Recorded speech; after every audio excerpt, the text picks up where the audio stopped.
Oi, oi, oi. Boa noite. Tudo bem com vocês? Eu sou o Braulio Josela, médico obstetra, começando mais uma live da série Lives da Quarentena. Hoje é uma live de perguntas e respostas, hein, turma?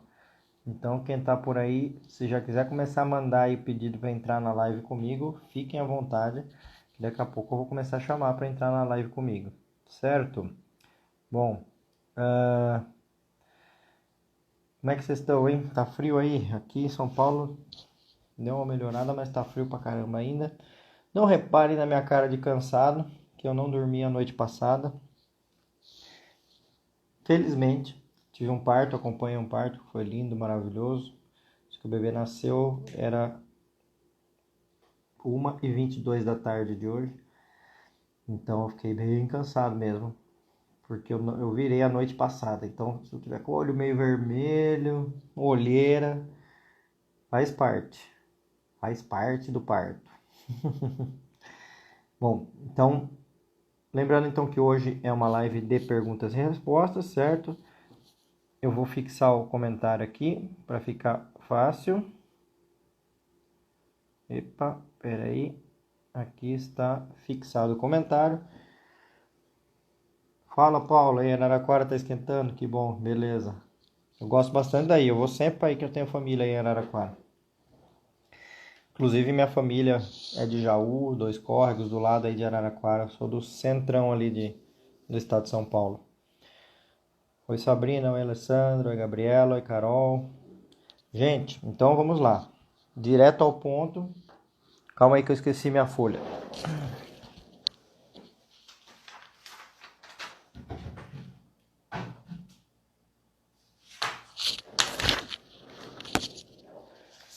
Minha famosa folha sulfite para eu conseguir anotar perguntas, caso precise. Então, lembrando aqui que nós vamos fazer 3 tipos de perguntas, tá? Uma pergunta que é por vídeo. Então, eu vou adicionar a pessoa para entrar no vídeo comigo. Outra pergunta que é pela caixinha de perguntas que eu deixei no Stories. E aí, o terceiro modo é se alguém perguntar aqui. Eu já respondo, por exemplo, como a Mara Cavalcante perguntou agora, se Covid-19 influencia em descolamento de placenta no final da gestação. Não tem nada comprovado ainda, Mara. Então não tem números para isso, apesar de a gente saber que o Covid ele é uma doença que ataca os vasos sanguíneos, né? Então daria para pensar nisso. Será que aumentaria a chance de descolamento de placenta? Mas a gente não viu casos ainda disso, então espero que não. Espero que essa não seja uma comorbidade. Então pronto, já foi uma pergunta aí que foi a pergunta sobre Covid e descolamento de placenta, tá? Bom, então já vou chamar alguém para entrar comigo. Quem for entrar comigo, por favor, se puder ficar com fone de ouvido, deixar o celular parado, sem ficar balançando, limpa a câmera e, de preferência, do lado do roteador. Ou a não ser que o 4G seja muito bom, porque senão não vai aparecer sua imagem, vai ficar rodando, rodando, rodando e não vai entrar sua imagem aqui para a gente conversar, tá? E enquanto eu vou vendo aqui quem eu vou chamar primeiro,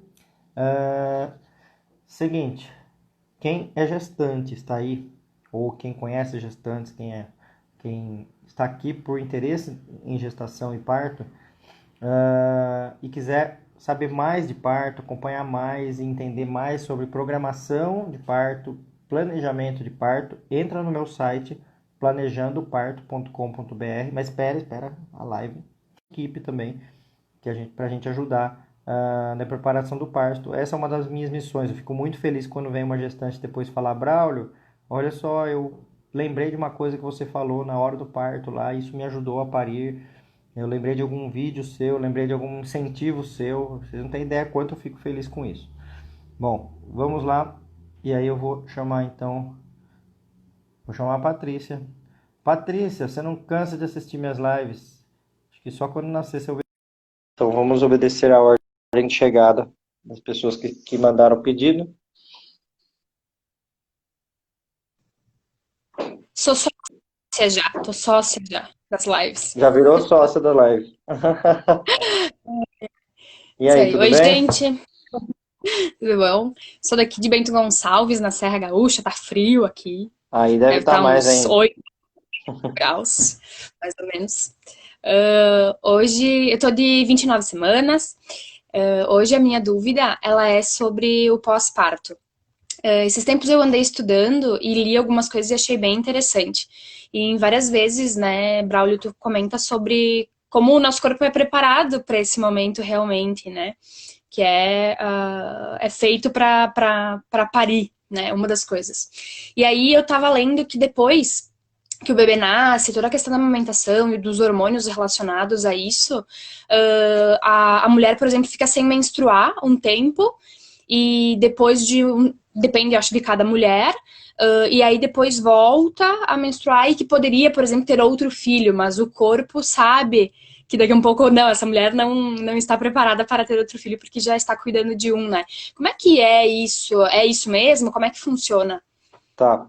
Bom, isso é uma curiosidade que muitas vezes a mulher na primeira gestação não sabe, né? Eu percebo isso depois que nasce o bebê, que me pergunta assim, quando eu vou voltar a menstruar? E eu respondo, pode ser 6 meses, 8 meses, 10 meses, um ano, 2 anos, né? Depende de cada mulher, quanto tempo vai demorar para menstruar. E muitas não sabem disso, né? E justamente isso acontece por uma autorregulação hormonal no organismo da mulher, em relação ao corpo liberar para ela ter um próximo bebê, né? Então, porque não teria lógica o organismo dela permitir que ela tivesse um outro bebê se o organismo não tivesse equilibrado para isso, né? Então, existe uma autorregulação entre a produção da prolactina, que é o hormônio que faz o leite descer, e ao mesmo tempo a inibição do ciclo de estrogênio e progesterona, que é o ciclo que faz essa pessoa ovular, né? Todo mês tem o ovulinho, né? Então, prolactina, quando está em altas doses, a pessoa acaba não ovulando. Aí, quando não ovula, não menstrua. E aí, por isso, não está apta a engravidar. Então, é uma autorregulação de feedback ali no organismo, né? Tanto que as mulheres que não amamentam, por exemplo, ou por opção, ou porque tiveram uma cesárea, e a cesárea dificulta muito a amamentação, né? Tanto que 60% das mulheres que têm cesárea marcada não conseguem amamentar depois, né? A gente vê que a pessoa menstrua 1 mês, 2 meses depois, né? Porque o organismo dela não está avisado ali de que hormonalmente não estaria apta a receber um bebê por estar amamentando o outro, né? Isso não significa que uma pessoa que esteja amamentando não consiga engravidar. Claro que consegue, tá? Então, mas não é a mesma taxa de fertilidade de quem não está amamentando, né? Porque a mulher que está amamentando chega algum momento que pode ser que ela ovule, ela nem menstruou ainda, ela não sabe, ela tem uma relação sexual e fica grávida amamentando, né? E também não quer dizer que a Uhum. pessoa tem que parar de amamentar quando está grávida, porque antigamente achava que isso gerava aborto, mas hoje a gente sabe que não muda nada. Pessoa que amamenta pode continuar amamentando enquanto grávida tranquilamente, né? Então isso não seria um problema. Mas acho que deu para Se entender, a né? menstruação não é um sinal de fato, tipo, né, de que você pode não engravidar, a falta da menstruação, no caso, Então, pode engravidar. a falta da menstruação em si indica que ela não está ovulando, só que a primeira ovulação Sim. muitas vezes vai acontecer antes dela menstruar. Então, vamos supor Hum, que ela está amamentando. Lá no 8º mês depois que nasceu o bebê, aí ela ovula, ela não sabe. Aí ela tem uma relação engravida. Aí ela nem menstrua. Aí ela já fica grávida. Entendeu? Porque a uhum, menstruação vai acabar entendi. ocorrendo depois, não é em todas as mulheres. Tem mulher que Sim. vai primeiro descamar o endométrio, menstruar para daí ovular. Aí ela teve esse aviso, né? Mas tem muitas não, que acabam ovulando primeiro, depois menstrua, e aí não sabe, acaba não, quando engravida, acaba não percebendo que está grávida. Né? Que não acaba Certo. não perceber que está grávida até às vezes descobrindo tarde, né? Às vezes passa 4 meses para descobrir que está grávida, 5 meses. Sim, porque não tá menstruando, vai continuar não menstruando. E Exatamente. aí depois vai. Certo, então era essa a dúvida hoje. Muito obrigada. Beleza. Eu que agradeço. Obrigado pela participação. Eu deixo aqui, eu cancelo lá, eu tiro você da live. Gente, se cair, vocês prometem que voltam, né?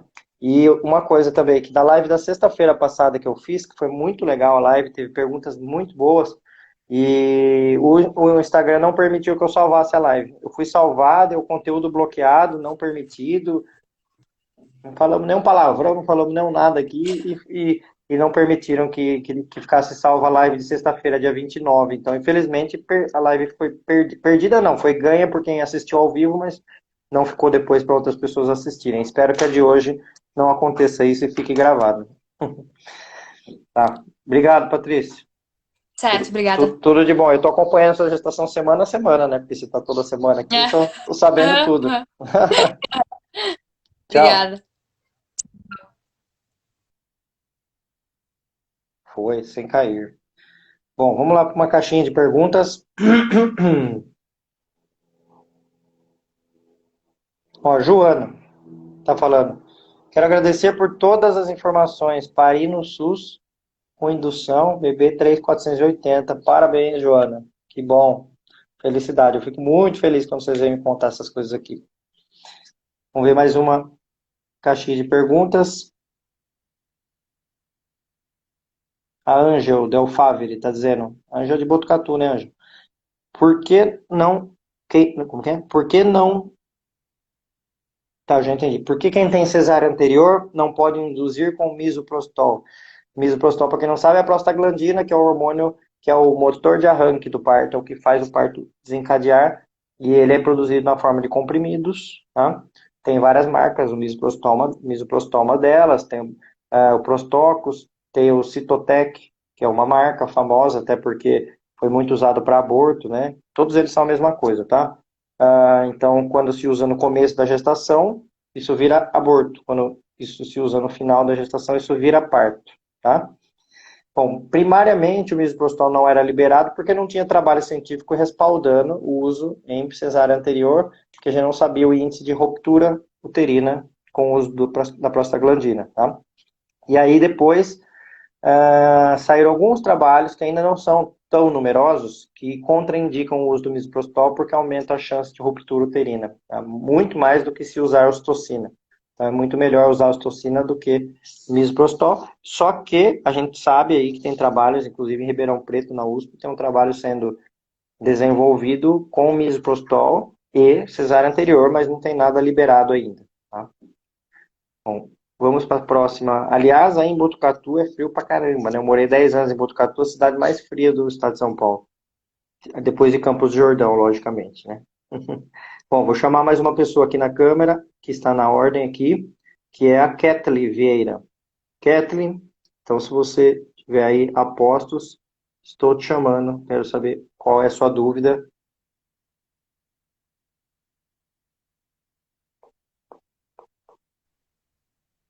Olá, Oi, doutor. Kathleen, tudo Olá, bem? boa noite, tudo bem? Tudo Então, bem, você? começa que eu sou tetraplégica, então não vou mostrar os braços aqui, mas estou grávida de 33 semanas. Poxa, que legal. E eu tenho uma super dúvida. Eu tenho distrofia muscular, então não foi um acidente, tá? Foi uma patologia. Tá, A distrofia, ela faz os músculos ficarem um pouco fracos, né? Eu nasci, certo. é genética, mas hoje eu tenho 40 anos e eu ainda tenho alguns movimentos. Certo.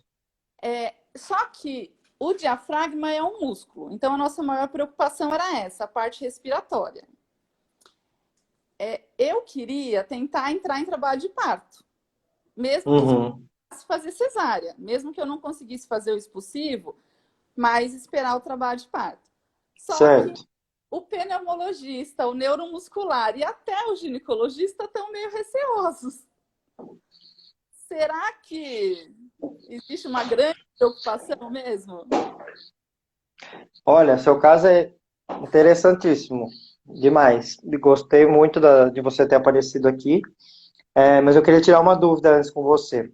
Ah, A parte de musculatura lisa, né? Que é o diafragma, por exemplo, funciona normal para você? Não tem um problema? a minha respiração, assim, se eu fizer aquele exame esperemo, o exame, não sei o nome, ele não, Espirometria? ele não dá Uhum. 100%, ele está dando 92%. Uhum. Então ele não é Entendi. o melhor. Tá. Eu não tenho nenhum problema respiratório, assim, eu não tenho falta de ar, eu consigo falar bem aqui, mas Uhum. já sabe que ele não é 100%. Uhum. Tá, entendi. Bom, eu vou contar para você um caso que eu atendi uma vez e que tem questões parecidas, né? No caso, essa pessoa que eu vou te contar, ela era tetraplégica por um acidente com arma de fogo, Tá. uma bala perdida, tá? Então, assim, são motivos diferentes, mas de qualquer forma tem uma coisa muito comum aí no que eu vou falar relacionado ao parto, tá? Bom, primeiro que a mesma coisa que eu vou falar vale com a mesma coisa que os médicos estão tivendo vai falar, porque não tem trabalhos científicos suficientes em milhões de mulheres tetraplégicas para saber resultados, custo-benefício disso, daquilo. Então vai ser sempre a opinião do especialista naquilo, né? E aí você citou aí ginecologista. Ginecologista é o pior ser que tem para opinar sobre parto. Eu normalmente falo para falar com obstetra, porque ginecologista é um cirurgião. O ginecologista, ele é uma pessoa treinada para cirurgias e tudo mais. Ele tem várias ocupações, além de ficar 24 horas por dia esperando um parto. Então não é uma pessoa boa. Normalmente o obstetra é melhor para opinião. Mas lógico, o pneumo e o neuro, eles vão dar opiniões aí da parte deles, mas quem vai entender de parto mesmo é o obstetra, tá? Não vai ser neuro, não vai ser pneumo, não vai ser ginecologista, não vai ser cardiologista, não vai ser ninguém. De parte técnica é obstetra, né? Tanto médico obstetra quanto enfermeiro obstetra. São as pessoas que mais entendem de obstetrícia, de parto, né? Quem mais entende de parir são as mulheres, aí não são profissionais, né? E aí essa história que eu vou te contar é uma história que eu morei em 2013 por 10 meses em São Sebastião, no litoral de São Paulo, que eu queria pegar uma praia e fiquei por lá um tempo, né? E eu dava plantão lá na maternidade de São Sebastião. E aí, num belo dia lá, eu dava plantão de sexta-feira, chegou uma gestante tetraplégica, essa que eu contei agora, que ela tinha tido um acidente de arma de fogo, bem antes de ela engravidar, aí ela engravidou. E ela chegou com uma cartinha encaminhada do posto de saúde, ela fazia pré-natal pelo SUS, né? Porque ela estava com 39 semanas para que fosse realizada uma cesárea. Aí eu fiquei tão curioso e me senti também desafiado quanto agora pela sua pergunta em relação a, bom, calma aí, vamos ver, quem falou que tem que ser cesárea? Vamos pensar aqui, né? Cesárea, por que precisa de uma cesárea? Ou porque o bebê não tem passagem na bacia da mãe, esse aqui é meu bebezinho que me acompanha sempre. Então, Sim. não tem passagem na parte óssea da bacia da mãe, ou porque a placenta não funciona bem e vai diminuindo o oxigênio durante o parto e aí tem que fazer uma cesárea.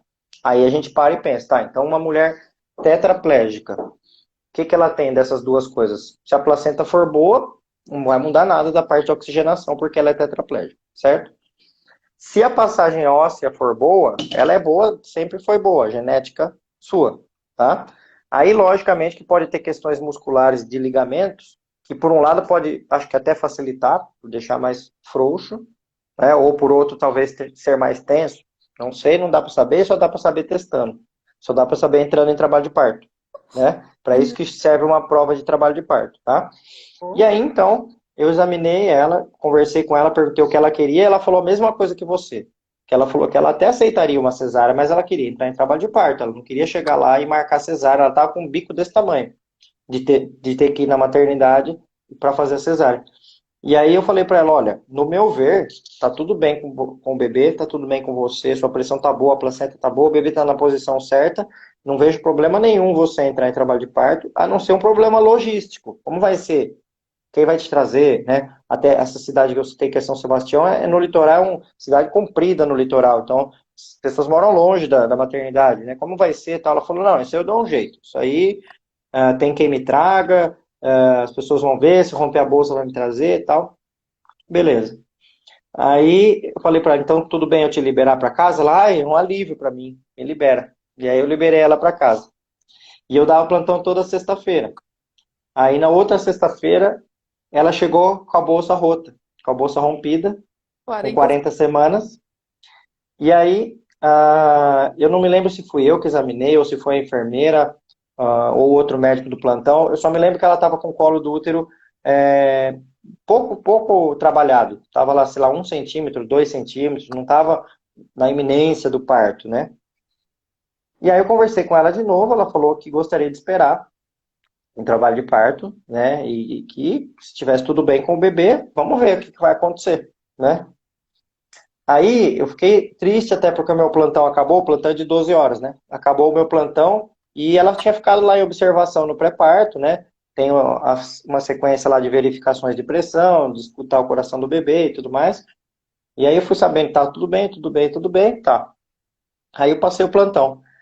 Aí o outro médico que assumiu o plantão entendeu o caso e era um dia que estava muito cheio. Acho que lá era uma média que nascia 3 ou 4 por dia, naquele dia devia ter nascido 7 ou 8. Então tinha muita gente nascendo. O médico que estava lá estava muito atribulado com várias coisas, né? E aí depois eu liguei que eu queria saber o que tinha acontecido, né? Falei, e aí, me conta como é que foi, o que aconteceu, né? Ele falou, rapaz, você não vai imaginar o que aconteceu. Eu deixei ela lá no pré-parto, o pré-parto tinha 4 camas, né? Um pré-parto grande até, 4 camas. Aí eu deixei, acho que era a irmã ou prima dela, alguém, não lembro quem que era, do lado dela, para ficar olhando ela ali, para se acontecesse alguma coisa avisar. E aí ela ficou ali, esperando e tal. Só que, não sei como é no seu caso, mas no caso dela, ela não sentia nada de alguma região para baixo, né? Não sei de qual parte para baixo que ela não sentia nada, nada, nada, nada. Não sentia dor, não sentia calor, frio, nada, né?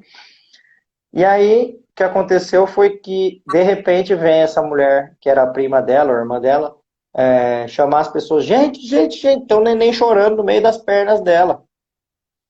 Gente, a sensibilidade saiu. O que aconteceu? O corpo dela entrou em trabalho de parto, o útero entrou em trabalho de parto, ela não fez nada, ela nem sabia o que estava acontecendo, não sentiu nada, e simplesmente o útero dela empurrou o bebê dela para fora e o bebê nasceu. Ela não precisou fazer uma força, não fez nenhuma força. Tanto que Entendi. ela não conseguia fazer força, ela não tinha movimento para fazer força. Tá? E aí chamaram, chegaram lá, o bebê tinha nascido, sozinho. Ou seja, pelo tônus do próprio bebê e pelo útero empurrando. Tá? Então, eu acho que você tem total razão, né? Eu não sei mais detalhes do seu caso, mas pegando este tema, paraplegia, tetraplegia, total condição de esperar trabalho de parto e de ver se vai ser melhor normal, se não for melhor mudar para cesárea por outros motivos, mas não por essa questão que você tem, né? Você mora em qual cidade? Em São Paulo, Capital? capital. Tá. E você tem algum médico específico, não precisa falar o nome, mas você tem uma pessoa que te acompanha? Eu estou acompanhando com um obstetra de alto risco. Tá, Eu vou ganhar na Promatri e estou tá, com eles também. Assim, zero de complicação entendi. por enquanto. Eu tenho sensibilidade, eu tenho o calor, o frio, né? É um pouco de força. Se alguém me levantar, eu consigo ficar 2, 3 minutinhos de pé. Uhum. Eu também, Entendi, entendi. normal, essa questão da posição, não sei como seria, né? Teria que ser só na posição, tipo, ginecológica. Não sei se é assim que fala, desculpa. Não, essa mulher que estava na posição deitada. Deitada, simplesmente deitada, o bebê saiu no meio da perna dela, né? E se tiver alguém te acompanhando, a pessoa pode às vezes te ajudar em alguma outra posição, né? Então, posição dá pra ver qual vai ser melhor, né? Mas, eu vou te falar uma coisa, Kathleen. Tô falando certo o seu nome, né? Ah, Kathleen. isso. Que eu falo para muitas mulheres, tá? Se você pretende comer comida japonesa, você precisa ir num restaurante japonês. Se você for num restaurante italiano, só vai ter comida italiana, tá? Entendi. Aí você pode refletir isso para o que você quiser das pessoas que estão te atendendo e do hospital que você falou que vai, tá? Porque tem várias questões, né? Eu não estou falando especificamente do hospital, eu estou falando para você pesquisar. Pesquisa índices de parto normal no hospital que você está escolhendo, tá? Se alguém Tá. quiser já postar para responder para Kathleen, porque outro dia perguntaram do mesmo hospital e já foram postando aí, um monte de gente foi postando sobre esse hospital. Já estão aqui. Já É? já estão dizendo aqui. Outra coisa que eu acho importante, que você tenha um obstetra e não um ginecologista, tá? E, de preferência, um obstetra que seja atualizado. Atualizado dá para transformar a palavra em humanizado, muitas vezes, porque é a mesma coisa, tá? Um médico que não trabalha com humanização do parto é porque ele está desatualizado, ele está seguindo um protocolo antigo ainda, que não é a recomendação atual do Ministério da Saúde, da Organização Mundial de Saúde, tá? Então, eu sugeriria que você procurasse um obstetra ou uma obstetra que trabalhe realmente com parto normal, de verdade, 24 horas por dia, todo dia da semana. Não adianta ele trabalhar com parto só na terça-feira de manhã, porque vai ser cesárea nesse dia, tá? Outra coisa que eu recomendo é que você tenha uma enfermeira obstetra para chamar de sua e uma doula para chamar de sua, tá? Por que a doula? Porque a doula vai, no seu caso, talvez você não tenha muitas questões relacionadas à dor, por ter menos sensibilidade, mas pode ter muitas coisas aqui, às vezes, que pode te ajudar, né? Mas, assim, no mínimo, uma enfermeira obstetra eu acho que seria interessante e um médico que realmente trabalhe com parto normal, porque senão, imagina o seguinte, eu não sei quem é seu médico, não me fale, por favor, tá? Bom, Imagina se o seu médico é um médico que faz 95% de cesáreas. Ou seja, se ele faz isso, ele faz em gente que não precisa de jeito nenhum. Imagina num caso seu que ele nem conhece direito, não sabe como é que pode ser, entendeu? Com certeza absoluta ele fará cesárea, se ele tem uma prática alta de cesárea. Agora, se ele tem acima de 80, 90% de partos normais, é porque ele atende partos de todo tipo. Bebê em todas as posições, um bebê, dois bebês, sentado de lado, na posição que a mulher quiser, do jeito que ela quiser, com anestesia, sem anestesia, ou seja, é uma pessoa especialista nisso. Aí é uma pessoa para abraçar a sua causa da possibilidade de ter parto normal, que eu acho que é uma possibilidade ótima, inclusive, tá? E daí, se precisar, sim, fazer uma cesárea no final do parto, mas jamais marcar uma cesárea. e quanto à parte respiratória, não é a minha maior preocupação, então. Se você deixar seu corpo agir sozinho, eu sempre penso assim, ó, qualquer problema que a pessoa vai me perguntar que a pessoa tem no corpo, não interessa onde é o problema, se é no cérebro, se é no pulmão, se é no pé, se é onde é, tá? Eu tenho dois caminhos para sair um bebê do corpo de uma mulher. Um caminho que é o caminho fisiológico, natural, tá? Que eu costumo comparar com outras questões fisiológicas. Tem o número um, que é fazer xixi, tem o número dois, que é fazer cocô, o número três é fazer o parto, certo? Então são coisas fisiológicas, o negócio funciona. Tá, o nenê sai, escorrega, tá? E do outro lado eu tenho um caminho cirúrgico, tá? Então vamos pensar essa analogia agora para o número 2, por exemplo, né? Número 2, sair natural ou cortar a barriga, tirar as fezes e costurar. Se a pessoa tiver um problema de coração, qual vai ser mais arriscado? Ela fazer o número 2 natural ou ela cortar a barriga e tirar as fezes? Cortar, né? Tá? E aí isso vale para todas as outras coisas. A cesárea é sempre uma comorbidade a mais, é sempre um problema a mais. Se a pessoa tem um problema no corpo dela, a cesárea é um segundo problema. Se a pessoa tem um problema no corpo dela e tem um parto normal, ela só teve um problema, que era o que ela já tinha, porque o parto normal não é um problema, o parto normal é uma solução, é fisiológico, entendeu? Então, não tem lógica das pessoas colocarem patologias como sendo impeditivos. Então, no caso do pulmão, vamos pensar no pulmão. Para fazer uma cesárea tem que tomar anestesia. Para tomar anestesia, paralisa o músculo respiratório, muitas vezes. E aí pode ter que precisar entubar. Aí entubar é anestesia geral. Aí o neném pode nascer com medicação da anestesia geral. Então, qual que tem mais chance de dar um problema no pulmão? Tomar anestesia e para uma cesárea do que deixar o corpo funcionar. Então, eu não tenho a menor dúvida de responder isso para você, sem te conhecer, sem saber seu caso, porque eu estou respondendo em cima de um tema. O tema é: Claro. parto normal não agride o pulmão da pessoa, cesárea agride. Parto normal não agride o coração da pessoa, cesárea agride, e assim por diante. A cesárea agride os órgãos do corpo da pessoa e o parto normal não. Então, quem parte desse pressuposto acaba entendendo dessa forma. Por isso que é importante ter médicos que tenham essa filosofia, que entendam o quanto o natural é melhor e o quanto que a intervenção deve ser realizada apenas mesmo se necessário em último caso. Certo? Ótimo, obrigada. Agradeço muito sua Ó, explicação, fico doutor. muito feliz de você ter vindo me perguntar. Caso você queira indicação, eu tô com uns 10 na cabeça aqui para te indicar. Você vem falar no direct comigo que eu indico as pessoas todas que talvez poderiam te atender. Eu não vou eu me auto-indicar por questões éticas. Eu estou aqui tirando dúvidas, não estou aqui para ter pacientes comigo, até fazendo as contas também, pelo jeito seu parto vai cair no meio das minhas férias, então também não daria. Então, eu quero te indicar pessoas que eu acho que possam te ajudar de verdade, mas tem que ser pessoas que entendam de verdade de parto normal, senão não vai ter outro caminho. Se você Perfeito. quiser, me procura no direct que eu falo com você depois. Com certeza vou te mandar. Obrigada.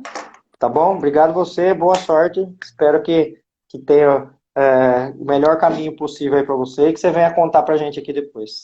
Volto sim, pode ter certeza. Então tá bom. Então agora ninguém se mexe para não cair a live e para ficar gravado isso que a gente conversou. Obrigado, viu? Boa sorte.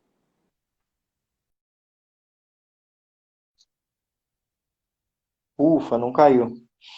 Nossa, que história legal. Eu gosto muito de histórias muito legais e desafiadoras. E essa é uma história bastante desafiadora, mas Kathleen, vai firme, porque tem caminhos bons para você aí, mas você vai precisar encontrar as pessoas certas mais do que qualquer outra mulher. Muito mais, porque tem uma questão realmente que precisa de pessoas que vão te apoiar de verdade. Bom, vamos lá para mais uma caixinha de perguntas.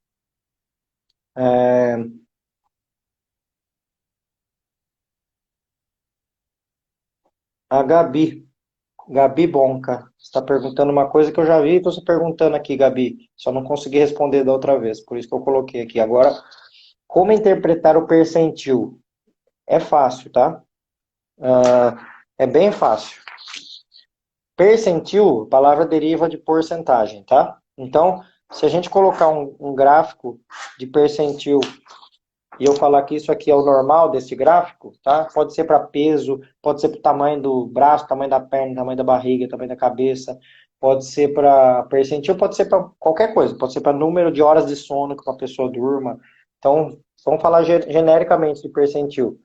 Então, se eu fizer um gráfico desse tipo aqui e eu falar que esta é a curva mais normal para este gráfico, aí eu tenho que dizer o seguinte, tá, mas o ser humano ele não é um robô e não são todos iguais, não são todos milimetricamente iguais, tá? Então vamos falar de percentil de peso, que eu imagino que é o que a Gabi está perguntando, tá? Então eu tenho que dizer, bom, mas não são todos os bebês que vão seguir a mesma curva de peso. Será que não tem uma curva mínima e uma máxima? E a resposta é sim. Tem uma curva mínima e tem uma curva máxima, tá? E daí o gráfico vai ficar desta forma, tá? Aí o que acontece, pode ver que todos partem do mesmo ponto, né? A fecundação, quando se fecunda, o tamanho do ovinho é o mesmo tamanho, e depois tem bebês que pegam uma curva mais alta, bebês que pegam uma curva mediana e bebês que pegam uma curva mínima, tá? Então, se eu pegar aqui e dividir isso aqui em três partes, que são os 3 trimestres da gravidez, primeiro trimestre, segundo trimestre, terceiro trimestre, que aí os marcos de virada são 14, 28 e 42 semanas, né? Que são os 3 trimestres, tá? Primeiro trimestre, segundo trimestre, terceiro trimestre. 14, 28, 42 semanas, tá? E aí eu vou traçar aqui, então, em 28 semanas, uma reta perpendicular aqui, que vai cair nesta curva, tá? Aí o que acontece? Como que chegaram nessa curva? Eles pegaram todos os bebês normais, então eles excluíram bebês que tinham algum problema real, ou de malformação, ou algum problema de malformação, basicamente, e jogaram numa curva, tá? Isso é uma das metodologias, tá? Mas só para vocês entenderem de onde vêm esses números. Então eles pegam lá todos os bebês de 28 semanas, eu falo tirando malformação, porque tem algumas malformações que o peso é muito incompatível com a realidade daquela semana, né? Então eles pegam lá todos os bebês de 28 semanas e jogam numa curva. Aí essa curva, ela vai dar que existe um peso mínimo para aquela idade gestacional e um peso máximo para aquela idade gestacional. E isso vale para todas as idades gestacionais. Vale para 14, vale para 28, vale para 42, tá? Um peso mínimo e um peso máximo. Tá? Ou seja, o maior de todos os bebês do mundo nessa idade gestacional, o menor de todos os bebês do mundo nessa idade gestacional, que colocam num gráfico. Aí a gente pensa, bom, mas se eu estou querendo entender coisas normais e coisas alteradas, né? Aí eu tenho que pensar o seguinte, que para tudo que é normal, aí eu tenho uma outra curva, que é uma curva de normalidade, que é uma curva de Gauss, que ela adota esse tipo de padrão, tá? Então, se eu for falar assim, tá, bom, com 28 semanas de gestação, então vamos fazer uma curva isolada de 28 semanas. Então, eu estou tirando este ponto daqui e trazendo para cá. Aí eu vou falar assim, ó, bebês com 28 semanas de gestação, eles têm um peso mínimo e um peso máximo para que sejam considerados normais. Estou pegando aqui minha tabela para justamente não falar número arredondado e falar número certo para vocês. Deixa eu só conseguir abrir aqui, eu já vou pegar e já vou mostrar para vocês qual que é o número máximo e mínimo.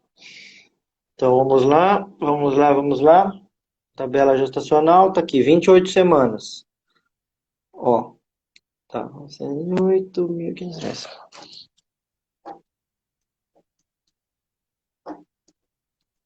Aí eu vou colocar numa curva de normalidade, deixa eu só escrever antes aqui para eu explicar para vocês o que significa cada número.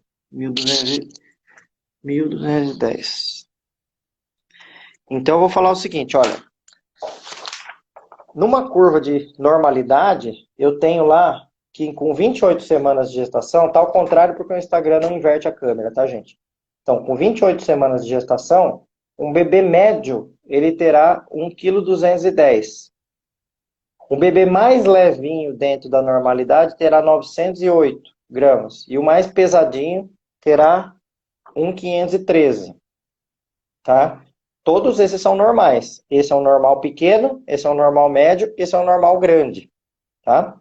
E aí vocês viram que sobrou uma raspinha da curva para cá e outra raspinha da curva para lá?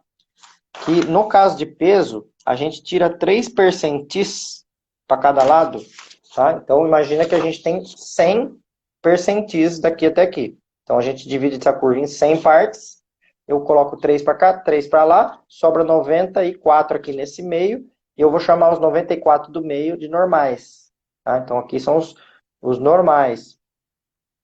Porém eu terei aqui 3 para cá e 3 para lá, que são alterados, que são os pequenos demais e os grandes demais. Agora olha esse gráfico aqui como se fosse minha mão, tá? Eu tenho 5 faixas de peso, então.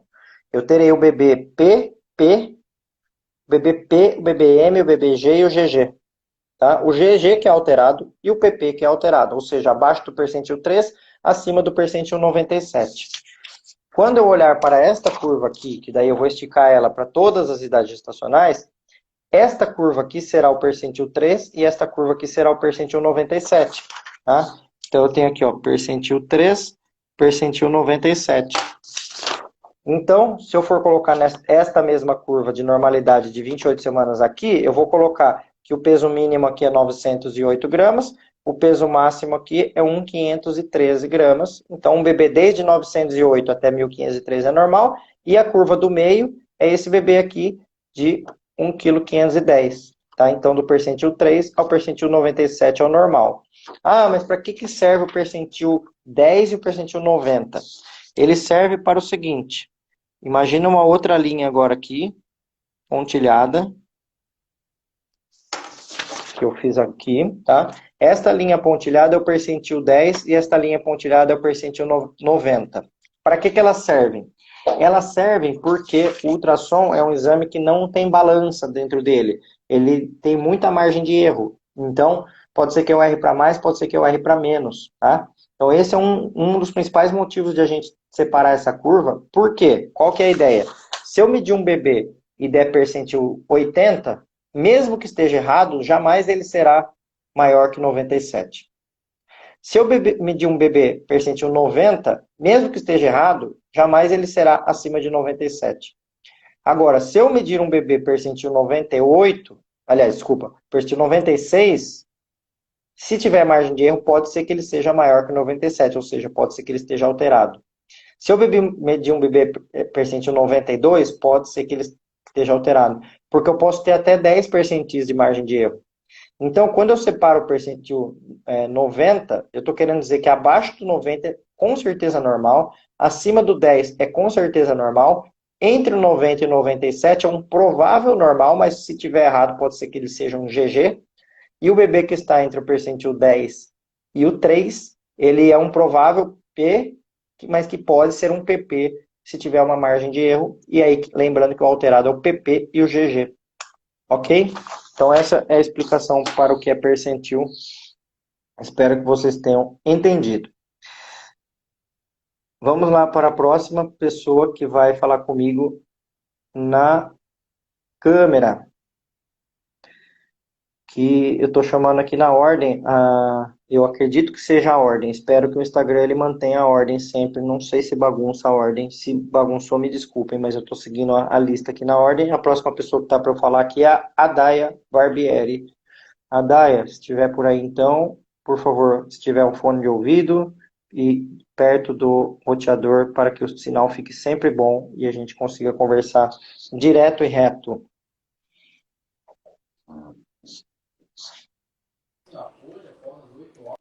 Oi, boa noite, doutor, tudo bem? Boa noite. Falei seu nome certo? É a Daia?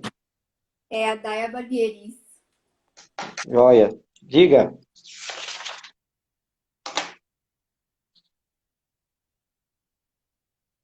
Semanas amanhã. Começa de novo que cortou. Se você tá perto do Wi-Fi aí, pega melhor. Você vai fazer Eu tô quanto? bem perto do Beleza. 40 semanas amanhã. Legal. E eu não tô sentindo Tá nada quase. de. E eu... Tá quase, né? E eu não tô sentindo É. nada de... Não.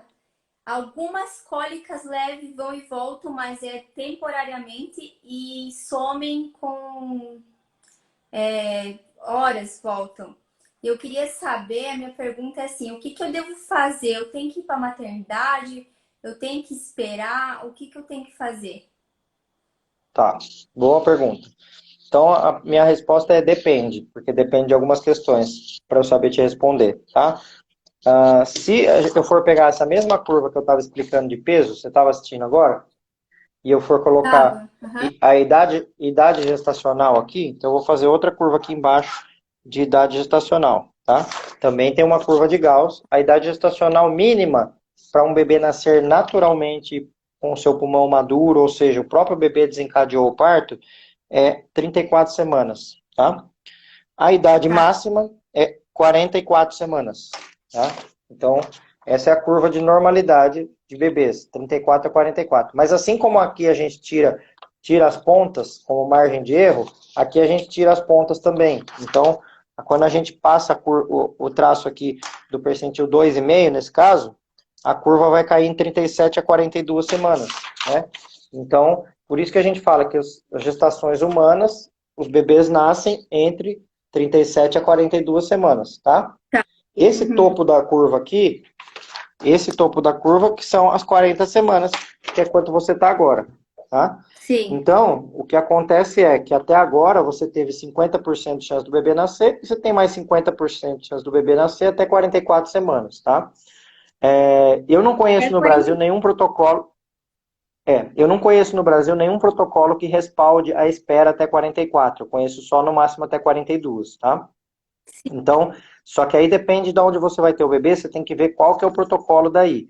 Se for 42, tem lugar que é 41 e 5 dias, tem lugar que é 41 e 3 dias, tem lugar que é 41 semanas. Então, para cada lugar tem um limite.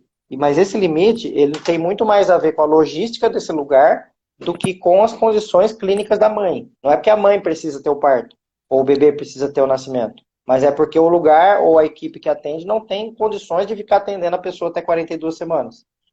Ah, Tá? entendi. Por que condições? Porque, para a gente saber que está tudo bem com o bebê, normalmente, nessa fase de 40 semanas, a gestante precisa ser vista um dia sim, um dia não. Na fase de 41 até 42, tem que ser vista todo dia. Tá, Na fase entendi. acima de 42, ela teria que ser vista 2 vezes por dia, todo dia. Então, normalmente os protocolos de indução, né, que eles fecham o teto da gestação, tem a ver com a não capacidade da maternidade ou do médico de acompanhar a pessoa tão frequentemente nesse final. Mas não porque a pessoa precisa ter o parto, entendeu? Tá, entendi. Uhum. Tá? Então, Aí o que ia no acontece é caso, o seguinte, pode pode falar. falar. Não, fala Então, no você. caso, amanhã eu completo as 40 semanas.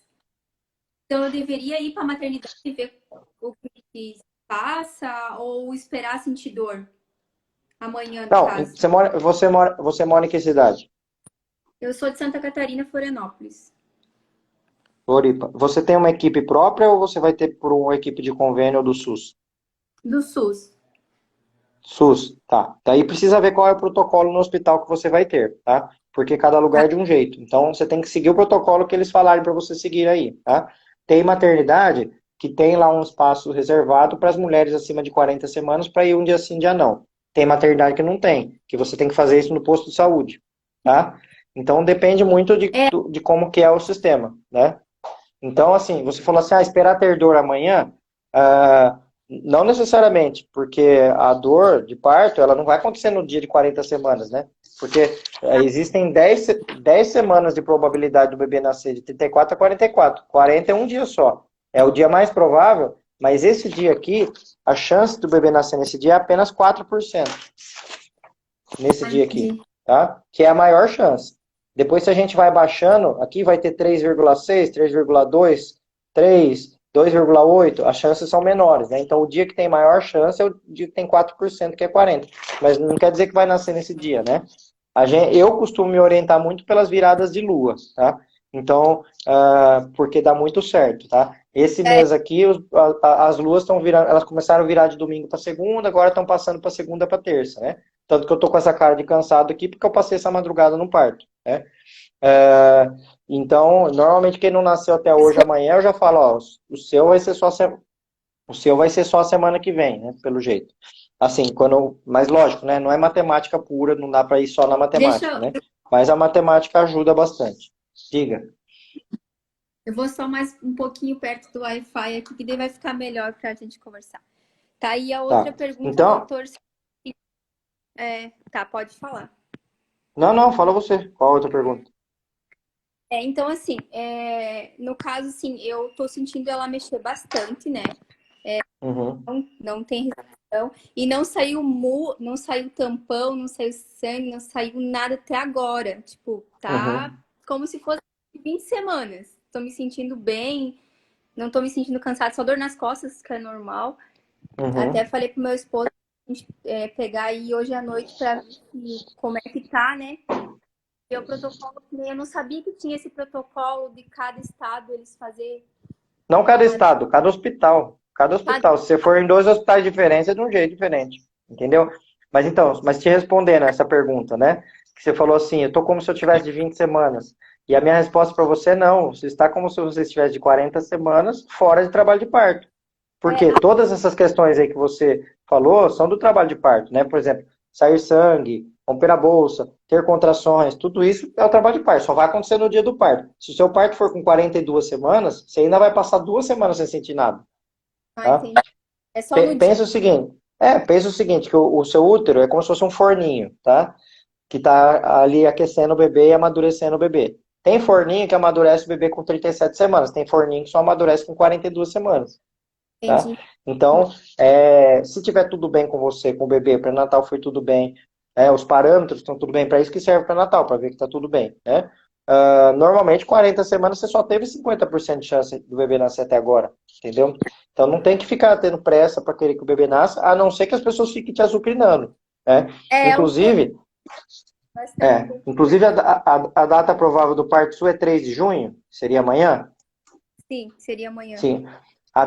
O jeito certo de falar a sua data provável é você colocar 14 dias, vai dar 17 de junho, que daí são 42 semanas, e você dizer: o meu parto é até 17 de junho. Essa é a Tá. resposta correta. E não 3 de junho. Porque senão parece que até esse dia e pronto, acabou. Não tem outro dia É, para o bebê nascer, né? um E pouco quando a gente pior. fala até 17 de junho, qualquer dia antes de 17 de junho, o parto pode acontecer, né? Uhum, entendi. Agora eu entendi. Entendeu? Mas Aham. veja aí como é o protocolo, veja se aí eles recomendam um dia sim, um dia não, ou se pelo Covid, pela epidemia do Covid agora eles diminuíram isso, estão falando para ir um dia sim, dois não, se o bebê estiver mexendo, fica em casa, tá tudo bem, entendeu? Então tem que ver como está o protocolo daí. Em geral, os sinais normais são bebê mexendo bem, Tá, tá? E você se sentindo bem. Ou tá. seja, as duas E pessoas que essas, estão aí se sentindo bem, a mãe e o bebê. Em geral, são sinais bons, né?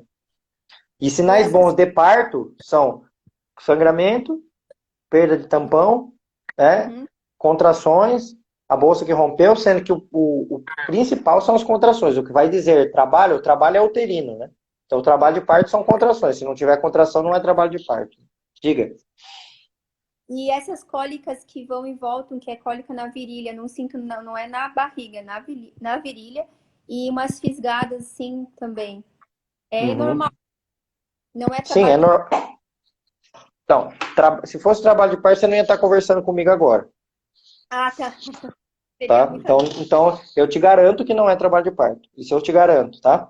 Mas o, Uhum. o o bebê, quando ele está encaixado, né? Quando a cabecinha está lá embaixo e fica apoiada, imagina se você ficar com o seu cotovelo apoiado na sua perna. Vai doer a perna, não vai? Vai.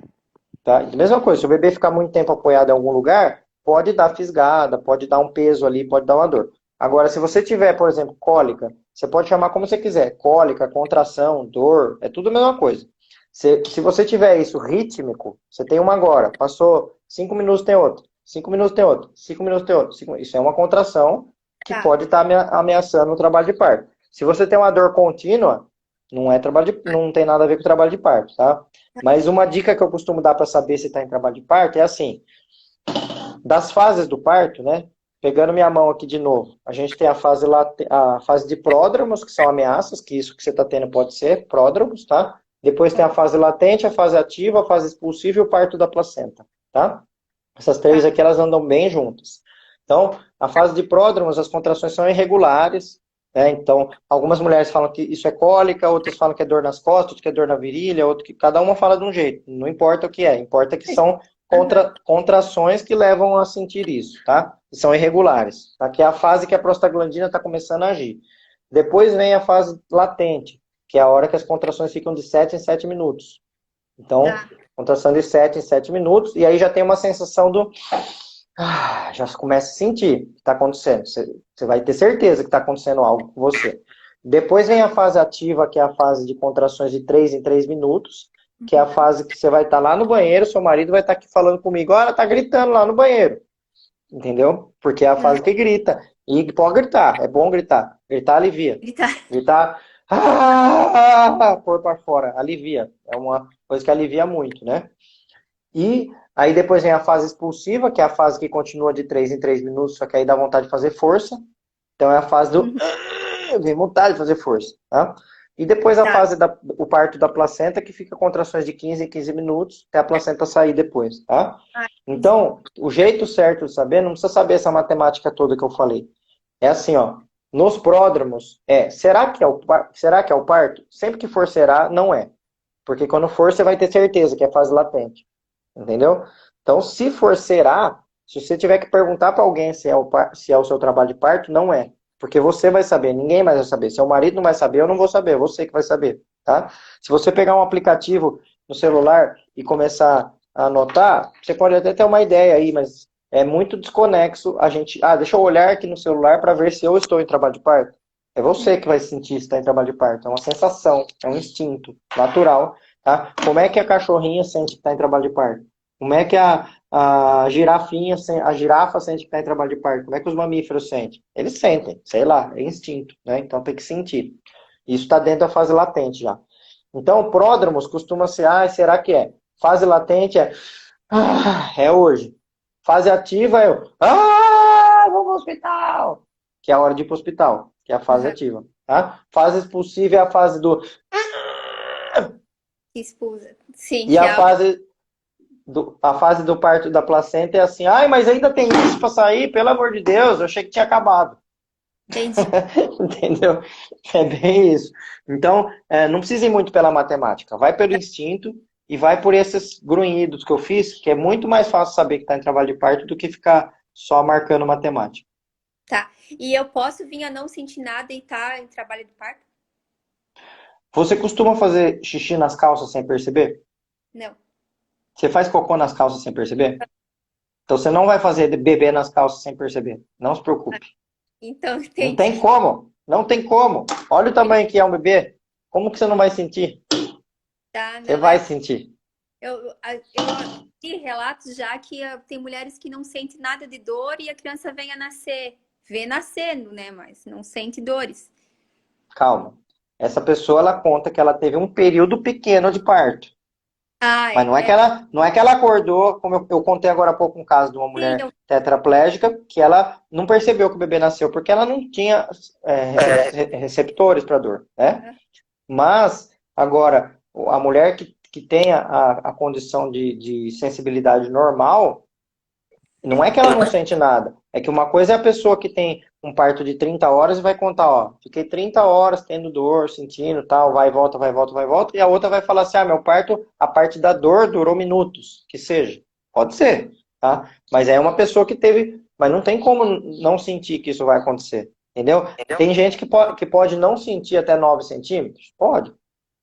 Mas aí não é o trabalho de parto, porque o trabalho de parto tem que sentir. Na verdade, o que aconteceu é que dilatou até 9 centímetros, mas não era um trabalho ainda efetivo de parto, né?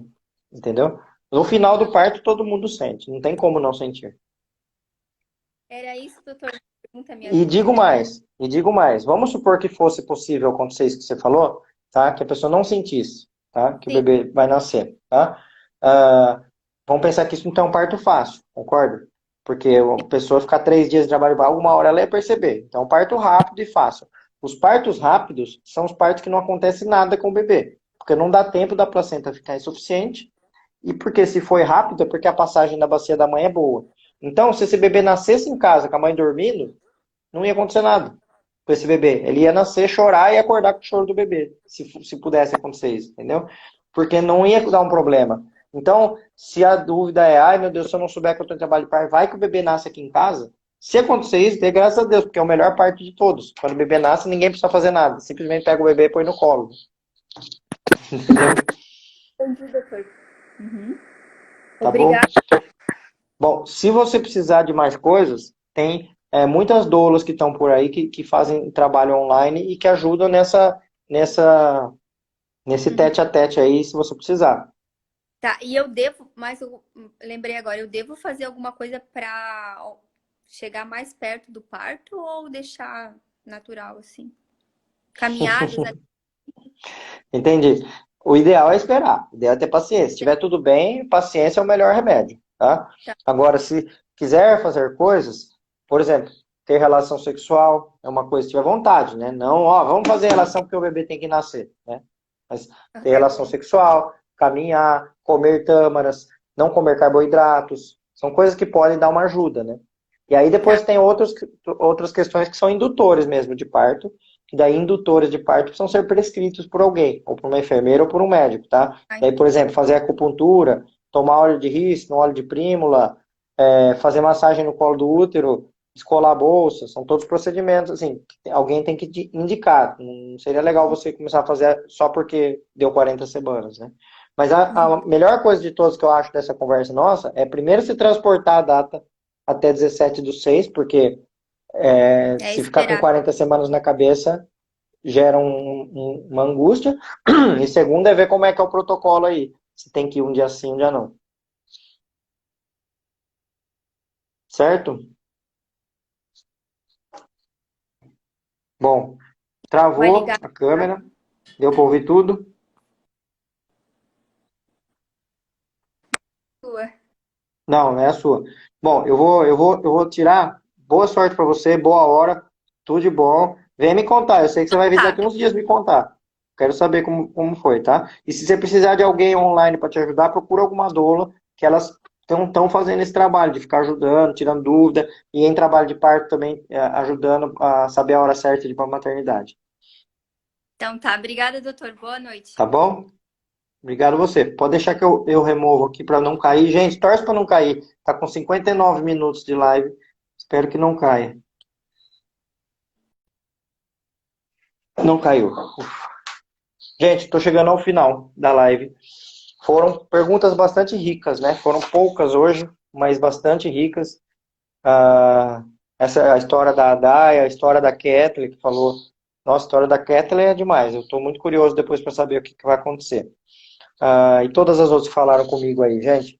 Muito obrigado por vocês estarem aqui comigo. Amanhã eu tenho de novo essa live, tá? Porque amanhã a minha convidada, que seria na quarta, passou para sexta. Então amanhã eu tenho uma live aqui para fazer com vocês de perguntas e respostas. Obrigado aí pela presença de todo mundo. Boa janta para todo mundo. Quem quiser me seguir mais, vai no perfil meu do Instagram